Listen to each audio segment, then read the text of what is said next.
Hello, everybody.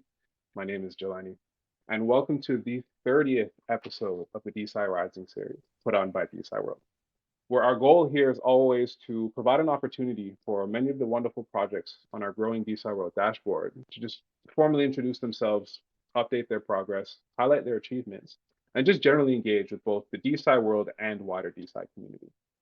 Now, the idea behind all of this is always that at DeSci World, we very much believe that more than the tech, more than the funding, it is the community leveraging these tools and assets that are really going to be what ushers in, excuse me, um, the changes that we're all looking for DeSci to bring to the various legacy STEM industries. Now, in today's episode, I have a very special guest who really and truly needs very minimal introduction, and that is Allison Dutman, who is the president and CEO of the Foresight Institute, which is a research organization and nonprofit that supports the beneficial development of high impact technologies, sometimes referred to esoteric technologies, depending on who you ask, that tend to broadly fall under five major categories, those being molecular machines, so nanotech, neurotech, specifically brain computer interfaces, longevity biotech, so with the expansion and furthering of human lifespan, decentralized computing, particularly as it relates to cryptographic and AI safety, and finally space tech, which of course is purportedly the final frontier and something that I think a lot of people are excited about. And so, without further ado, Allison, thank you and welcome. Thank you for taking the time today, out of I'm sure is a very busy schedule, to let us learn more about yourself and also some of the amazing work that's being done at Foresight Institute. Well, thanks a lot for having me. I'm hoping that I don't know if you usually do questions on this, but I would certainly be also excited what other people in the space think. And yeah, it's just an exciting space. I'm happy that it's now in its like fully fledged second year of operation. And even though there were many precursors before that, but it's an exciting time. Absolutely. And as a matter of fact, we've shifted this format a little bit to make it more pluralistic. So if people in the audience have questions, they're always free to kind of chime in whenever, put up a request, and I'll bring you up. And I'm glad that you lead off with that particular statement, Allison, because really you were there from the inception, the arguable, I guess, inception of what currently is DeSci. And so to kind of scale that back, and I know you've had many opportunities in different podcasts to kind of introduce yourself. So if you could just give us a brief introduction of kind of your background and what led you to Foresight and maybe more specifically this Web3 decentralized science space.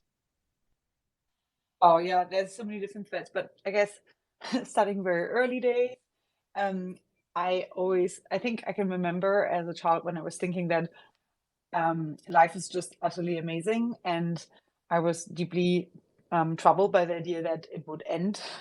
And then a little later, I think discovering that civilization itself is also not secure, but like may eventually end through an existential risk, was also like I think even more troubling, because I think usually as a child, when you think of yourself not being there anymore, you at least think that civilization itself will always continue. But that's also not really a given. But at the same time, there's so much upside. And so I think like holding these kind of like two things in my head of like, on the one hand, man, we could lose so much, but on the other hand, also like the future could be so wildly amazing, was kind of like difficult. And I really wanted to kind of like make a difference and make the future be as amazing as I think we read about all the time in sci-fi. And so eventually, or I guess I started with philosophy, then eventually focused on AI safety, in particular, like using the human reflective equilibrium to figure out whether or not that can tell us anything about how we can align artificial systems with human values. That was, oh God, I think 10 years ago or 11 years ago. And then I discovered Foresight Institute when writing my thesis on the internet. And I was very surprised by that there was an organization like Foresight that had existed since 1986, and that was so deeply optimistic about the future, because all around me was mostly doom. And so I basically just cold emailed them. I was like, I'm very inspired by your work. Can I contribute in any way? And then their answer was, yeah, why don't you come over? And over was the Bay Area. And so I kind of packed my bags and came to the Bay Area. And since then, I've been with Foresight. And Foresight, I mean, you already introduced kind of like our mission and what we do. But I think if there's one thing maybe that's just interesting historical context is that since the early days, we were kind of always kind of like coexisting with the kind of like cypherpunk movement, but also with this more kind of like notion of like it would be awesome if we could develop technologies in a like really open and kind of like participatory setting. And so that was kind of always our ethos at Foresight. And that's how we used to run our workshops, prizes, fellowships in all of the different technological fields that you mentioned. And then, you know, when DeSci really became kind of like became a thing on the horizon, I was like, wow, this is just a very natural extension of like how we like to do science in general at Foresight. And so because we also have a big kind of cryptography kind of community, it seemed like a really natural fit for us to contribute. And so we did a variety of different projects in that area, but also just generally like try to help kind of like not really birth, but help, you know, support different people working in these areas. So many folks in DeSci, some of them are our fellows and just like dear collaborators.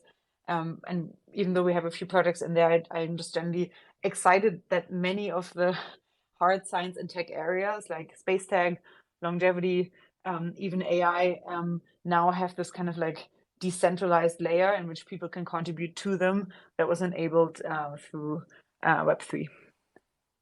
So I like that you brought up, and definitely going to go there, that, you know, DeSci is kind of the next logical extension of kind of optimistic futurism in science, and it's very true. If you take a step back and surveil the DeSci space, the niches that are organically forming are almost one to one with Foresight's five major organizations, right? So we have the biofunding DAOs and the biomedical DeSci organizations, which are, I think, the bulk of it.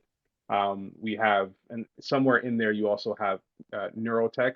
We're definitely lacking on the molecular machines front, and particularly as it relates to like material sciences and the like, but I can see that coming. Decentralized computing is the bread and butter of all that upholds this technological interface. So that's there. And then space is a huge component that has now started to come, well, it has been online, but starting to coalesce more in the more decentralized ethos. So I very much envision that DeSci as a whole, like Foresight is kind of like the nuclear hub, and DeSci is that crust that forms around this same kind of ethos. And it could have been any other organization, but I think the premise of optimistic futurism is really almost a piece of that equation that gives rise and fundamentally has to give rise to these kind of things.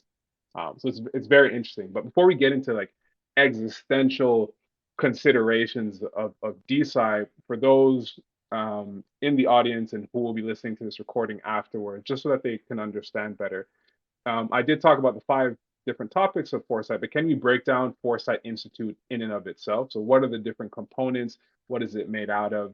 What do you do beyond actually, like, what does it mean to push forward these different niches in science? I mean, it is interesting that you mentioned that like, all of our focus areas, or almost all of them, have a DAO or like a similar Right. project that is trying to make progress in this area now. For a while, when it wasn't the case, when there was Beta DAO and like not much else, I had this like kind of like internal um, kind of like guess of which would be next with a few people at Foresight, and now we have almost one for for any of the fields that we focus on. So it's definitely been interesting to see. I have a few more ideas for a few more DAOs that I'd like to see, but so if anyone's interested, please talk to me. But yeah, I guess how do we do this at Foresight? So we run like a kind of like traditional institute. We're a nonprofit organization. We're not affiliated with either the government or like with a for-profit institution, but like we since 1986 we've been just trying to kind of bring folks together across different disciplines that all are very relevant for kind of like very ambitious positive futures. And so it always had this deeply kind of like optimistic notion about the long-term future in it, but also while working towards that, accounting for the risks along the way. And so that's kind of like the ethos or the spirit of it. It's like a very kind of technology driven, and most of the people in our community are scientists and technologists, But what unites all of them is that they A, have a very long time horizon, and that they B, also deeply care about the risks that kind of like can arise from technologies along the way, and are kind of like hoping to build that into the technologies they build. They don't, sorry, they're not hoping to build in the risks, but they're hoping to build in risk mitigation strategies and differential technologies into their long-term technology development. Yeah, so that's, I guess, the spirit. And then how do we do this in practice? So Foresight runs kind of like different experiments in ecosystem development. And so for each of the fields that you mentioned, so again, for like neurotechnologies, for space technologies, for molecular nanotechnology, for decentralized computing, and for biotechnology and longevity, we have in each of these categories a fellowship that's now in its 6th year, where we just support like younger folks working in these areas that do pretty groundbreaking work, or so we think. Then in each of these areas, we have annual workshops where we bring together like top folks in their field. For each of these for each of these fields, we also have a virtual seminar group that runs once a month, and that's kind of invite only and application based. But it's just an opportunity to bring people together on a monthly basis that are working in these fields, and giving them a monthly space to collaborate on the types of problems that they would like to work on in their field, but they have no place to do that in, because many existing academic institutions don't necessarily allow that, or like at least they don't incentivize this kind of like long-term ambitious collaboration and cross-disciplinary collaboration. So these monthly virtual seminars exist. All of the videos are published online. Our annual workshops are also online. People can apply to them if they feel so inclined. But that's kind of like roughly like the kind of mechanisms that we use. We also are currently setting up prizes in all of these areas. So really just trying to have different hammers for trying to encourage very early ecosystem development in these fields. We have had the Feynman Prize since 1991 in the molecular nanotech field. We've been collaborating with VitaDAO on the Longevity Prize now for a year. We just announced the winners of the first round of this prize, and we're setting up a third prize this year for computer security, in particular for better interface design, as it's also relevant for AI safety. And so I'm hoping that next year we have a prize for each of these areas as well. But that's kind of like roughly, I guess, our structure. We do a lot of other things as well, like kind of like mapping of entire technological areas, and then also this kind of like general like notion of promoting hope and optimism in these fields. But that's kind of like roughly the machinery that we use at Foresight to do these things. So speaking of that, and it's kind of where I wanted to get to, because so I have a PhD. For those of you who don't know me, I have a PhD in neuroimmunology, and for a very, very long time, the way that I've kind of the way I talk about DeSci, and the way that I talk about the interest and what attracts me to DeSci and why I want to, help the world understand it, is exactly to the point that you brought. I think DeSci is what will facilitate, or at least leveraging of some of these components, is what's going to facilitate bringing science back to a space where scientists can pursue the science that they want to versus the science that they have to because of a particular reason. And I think the importance in that distinction is that you start to wrap in things like the artistic spirit and the innovation and the creative spirit that was fundamentally a part of what science, I imagine, was back at it, quote unquote, inception. Um, and that's a beautiful point. And so, going through learning about Foresight, I was like, damn, I really wish when I started my PhD, I was aware of it, or would come and done the same kind of cold call as you did, because it sounds like a very nourishing, nurturing environment for the minds of scientists who really just want to pursue things and given the opportunity to do so. That's very kind of you to say. I'm also deeply inspired by the community, and I'm very happy to be a fly on the wall in many of these like pretty outrageous discussions sometimes. And so, kind of as a pivot point of that, for participants who would be interested in coming on board and contributing to Foresight, or falling into and helping to build out some of these either tech trees or the actual fundamental science that underlies these 5 different paradigms, what's that process? Do they need to be cold calling, cold emailing you, Allison, or like what's the actual intake of interested parties? Well, it depends really like who you are. So for example, we have for people that are doing work in one of these specific areas. We have the fellowship, and the application is just online. We're closing it earlier this year because last year we received so many applications that it was a little bit of a problem. And so what we had to do last year is open up a new entire category of fellows. And so a problem was that we received many applications from people that were underage. That's a great problem to have. And we didn't know that they were underage because we do a blind review. And then only later did we figure out, oh, damn, like we need a new category because of the types of events that we do and so forth. Yeah, there's different restrictions, obviously, when you kind of like have a fellowship that operates with minors as well. And so we set up this new category now called Prodigy. And so if you are a prodigy, then you can also apply now. And those are folks that some of them high school dropouts, some of them a little later, but I was pretty impressed by how early it is that people are kind of like pursuing pretty alternatives and ambitious paths now. Anyway, so if you're in kind of like a fellow category, then please feel free to apply. We definitely have also fellows that are much, much more senior than that, but just to give you like a lower bound.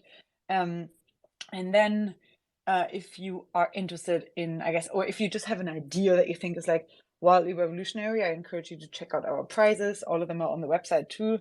If you're interested in more, like you're in that ecosystem, but you're not quite sure yet how to plug in, you can just apply to these seminar groups. And that usually runs through, through an interview with me.